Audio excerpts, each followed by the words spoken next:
Welcome to காஸ்டேஜ் academy. இன்றைக்கி குழந்தைங்களுக்கு பெற்றோர்கள்ட்ட பிடிக்காத 3 விஷயங்கள் பார்க்க போகிறோம். குழந்தைங்களுக்கு 3 சி பெற்றோர்கள்ட்ட பிடிக்காதுங்க. அது என்னங்க 3 சி அப்படிங்கிறீங்களா? அதாங்க ஏபிசியில் வர்ற 3வது சியில் 3 சி வந்து குழந்தைங்களுக்கு பெற்றோர்கள்ட்ட பிடிக்காது.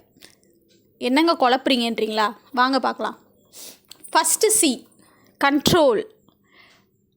பெற்றோர்கள் மிக அதிகமாக குழந்தைங்களை கண்ட்ரோல் பண்ணுறது இன்றைய காலகட்ட குழந்தைகளுக்கு பிடிக்கிறதில்ல. அதாவது 2K கிட்ஸ் அப்படின்னு சொல்லப்படுற இன்றைய குழந்தைகளுக்கு அது பிடிக்கிறதே இல்லை. எனக்குன்னு ஒரு ப்ரைவசி இருக்குது, நீங்கள் என்ன ஓவராக கண்ட்ரோல் பண்ணுறீங்க சொல்லி நம்மகிட்ட சண்டைக்கு வர்றாங்க பேரண்ட்ஸ்கிட்ட. ஸோ இது ஒரு சி. அடுத்து 2வது சி கம்பேரிசன். நீங்கள் உங்கள் குழந்தைய தெரியாமல் கூட எந்த குழந்தையோடையும் கம்பேர் பண்ணிடாதீங்க.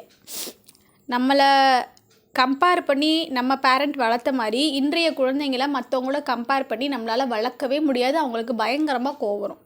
ஏன் இன்னொரு குழந்தையோட எனக்கு கம்பேர் பண்ணுறீங்க, அவளுக்கு இல்லாத நல்ல குவாலிட்டிஸ் என்கிட்ட இருக்குது, அதையே நீங்கள் பார்க்க மாட்டீங்க அப்படின்னு சொல்கிறாங்க. அது கரெக்டும் கூட. ஸோ கம்பேர் பண்ணுறது குழந்தைங்களுடைய இன்ஃபீரியாரிட்டி காம்ப்ளெக்ஸை தான் அதிகப்படுத்தும். மாறாக அவங்கள டெவலப் பண்ணும் அப்படின்னு பேரண்ட்ஸ் நினைக்கிறது ரொம்ப தப்பு. ஸோ 2வது சி கம்பேரிசன் குழந்தைங்களுக்கு பிடிக்கிறதே இல்லை. 3வது சி கிரிட்டிசைஸ். கிரிட்டிசைஸ்னால் என்ன பண்ணுறதுனா விமர்சனங்கள் வைக்கிறது குழந்தைங்க மேலே. நீ அப்படி இருக்க, இப்படி இருக்க, இது சரியில்லை, உன்கிட்ட அது சரியில்லை, தப்பு பண்ணுற, படிக்க மாட்டேற, ஃபோன் பார்க்குற, இது எல்லாமே அவங்க செய்ய தான் செய்வாங்க. பட் அதை கிரிட்டிசைஸ் பண்ணக்கூடாது, அதை பெற்றோர்கள் விமர்சனம் பண்ணக்கூடாது அப்படின்னு இன்றைய குழந்தைகள் நினைக்கிறாங்க. ஸோ கிரிட்டிசிசம் அவங்களுக்கு பிடிக்கிறதில்ல, விமர்சனம் பண்ணுறது பிடிக்கிறதில்ல. சரி, எப்படி தான் பண்ணி குழந்தைங்களை திருத்துறது அப்படின்னு சொல்லி யோசிக்கிறீங்களா? இந்த 3 சியையும் விட்டுட்டு ஒரு எஸ் மட்டும் பண்ணால் போதும். அது என்னங்க எஸ்? Supportive parenting. சப்போர்ட், அவங்களுக்கு மறைமுகமாகவோ நேரடியாகவோ நம்ம சப்போர்ட் கொடுத்துட்டே இருக்கணும். ஸோ பெஸ்ட்டு சப்போர்ட் சிஸ்டம் இருக்கும்போது குழந்தைங்க கண்டிப்பாக நம்மக்கிட்ட வர ஆரம்பிப்பாங்க. டிரெக்டாக நம்ம அதை கொடுக்கும்போது அவங்களுக்கு ஒரு சில நேரம் அதை அவங்க ப்ளஸ் பாயிண்ட்டாக எடுத்துக்கிட்டு, அட்வான்டேஜாக எடுத்துக்கிட்டு நம்மக்கிட்ட இருந்து போகிறதுக்கு நிறைய வாய்ப்பு இருக்குது. அம்மா அப்பா நம்ம சொல்கிறது தான் கேட்பாங்க அப்படின்னும் அவங்க நினைக்கிறதுக்கு வாய்ப்பு இருக்குது. அதே சமயம் சப்போர்ட் பண்ணாமே இருந்துட்டோனாலும் இவங்க நம்மளுக்கு சப்போர்ட் பண்ண மாட்டாங்க, நம்ம சொல்கிற எதையுமே நம்ப மாட்டாங்க அப்படின்னு சொல்லி வேறு மாதிரியாக போகிறதுக்கும் வாய்ப்பு இருக்குது. ஸோ சப்போர்ட்டிவ் சிஸ்டம் அப்படிங்கிறது ரொம்ப டிரெக்டாகவும் இல்லாமல் ரொம்ப இன்டிரெக்டாகவும் இல்லாமல் 2க்கும் இடையில நீங்கள் கொடுத்துட்டே இருக்கணும். குழந்தை என்ன பண்ணுறாங்கன்றதை கவனிக்கணும்.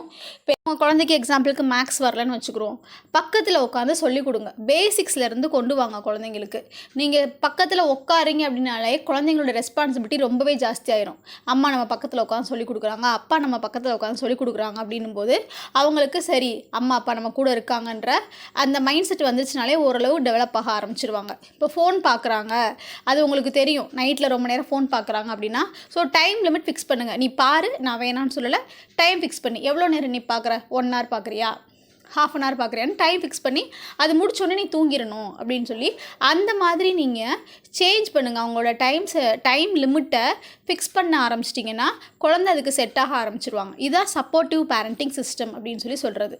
ஸோ இந்த 3 சியையும் விட்டுட்டு ஒரு எஸ் கொடுத்தா போதும், குழந்தைங்க நம்ம பேச்சை கேட்க ஆரம்பிப்பாங்க.